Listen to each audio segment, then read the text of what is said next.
This is a demo using Calculus in Motion where we are going to kind of show how you find the volume, where you take cross sections that we're going to run perpendicular to the x-axis.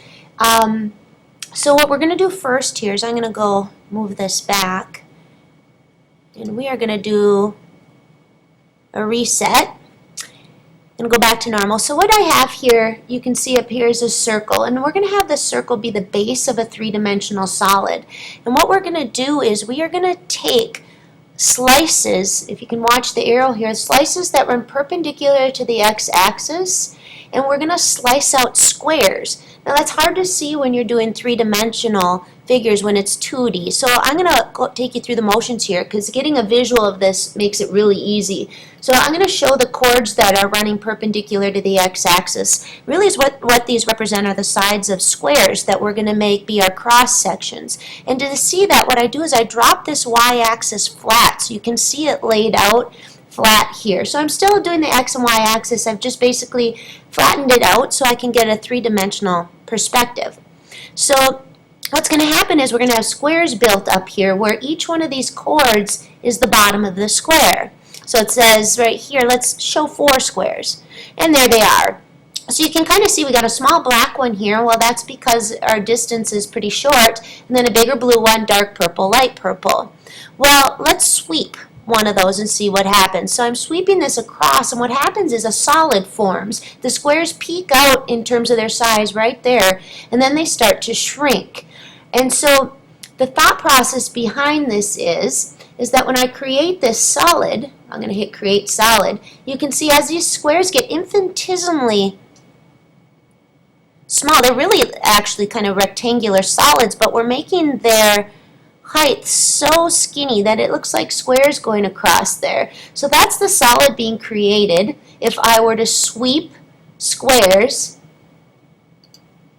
and I'm going to slide also the solid in there. So really we're going to be finding the volume of this solid that's created. Well, you can see what we've got going here. We're summing up a bunch of squares that are running along my x-axis. So I would have a dx problem.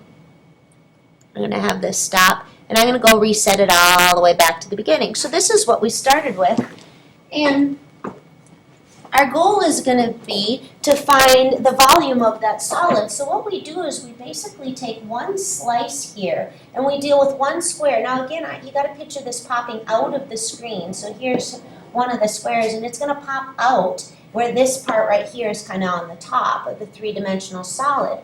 So really all this involves is finding the area of every square and running that and summing it up across my x-axis. So basically for this one I could go from negative r to r. So my goal really is I only need to find, well, what's the length of the side of a square? Because really this would be s squared dx.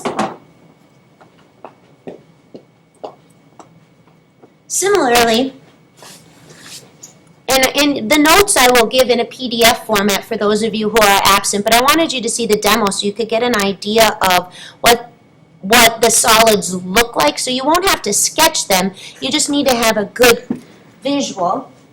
I'm going to go erase this marker up here, and then I'm going to run some triangles and maybe a semicircle or two on it so you can see what happens also.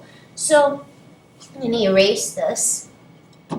Really, if you know how to find the area of squares, semicircles, and triangles, you'll be quite successful in this section. So I'm going to go try one, same base, a circle, but I'm going to run some equilateral triangles on here. All right? So let's see if it'll move forward. And again, I've got that axis dropped flat. Here's the bottom of all the triangles, and they're coming up and out of the screen, which is hard to see. So I'm going to drop that y-axis flat. I'm going to sweep one equilateral triangle across. I'm going to stop that right here. You can see that if I can find the area of this equilateral triangle, I can integrate or find the sum of them as I add them all up as they sweep across, and I'll have the volume of the solid. So I'm going to continue to sweep that triangle so you can see it. So there's one of them just sweeping across the screen. Or if I can find the area of that, I'm set. So it's a fairly easy section if you get the visual down. I'm going to reset that.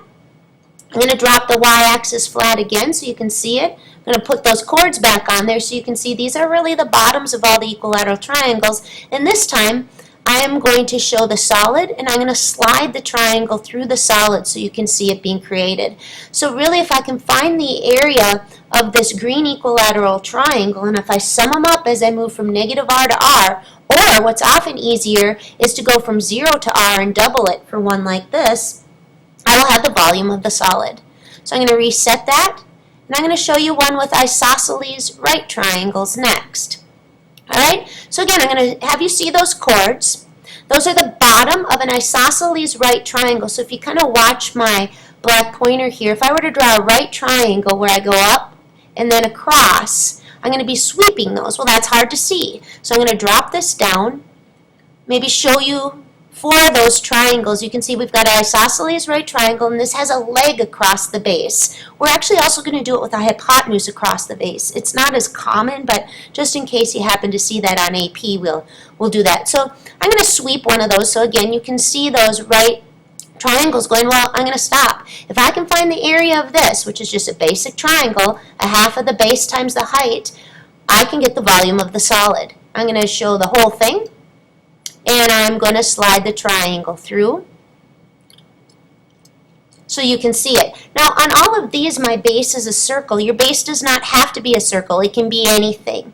And so when I go give the notes, which I also download as a PDF so you guys who are absent can see them, when I go do the notes, you're going to see that the process doesn't change, but as the shape of this base changes, our algebra is going to change. But I'm going to stop this and again reset it. So really what we're going to be doing is we're going to have some sort of a base. Sometimes it's going to be a circle. Sometimes it's just going to be where 2 functions intersect, and there's going to be a shaded region, and they're going to say, well, use that as the base of your solid. It really doesn't matter as long as you can find the side of the square, the side of the triangle, or the, I didn't do a semicircle one here. Let me see if here, let's try this one. So here I've got a right triangle laid out, and I think this is a dy problem, though, and we're not going to do that, but that's okay. I'm going to show you a semicircle being swept across there. Well, that's hard to see because the semicircle is coming up out of the page. So again, I'm going to drop that y-axis flat, and we're going to see that semicircle. Now, if I can find the area of this semicircle, I can get the volume of the solid because I'm going to sweep all those and accumulate them with an integration process. So really, it involves finding the diameter of the circle, if I can find that. Well, what is that? Well, it's the distance between these two. So it's going to be very straightforward. If you can do some basic geometry and you get what integration is doing, that it's doing a limit of an infinite sum, you're going to be able to find the volume of these solids that have different cross sections. So if you are absent, what you should also do is I'm going to take the notes and I'm going to attach them as a PDF file on Edmodo so that you can see that also. Hopefully that's all you need.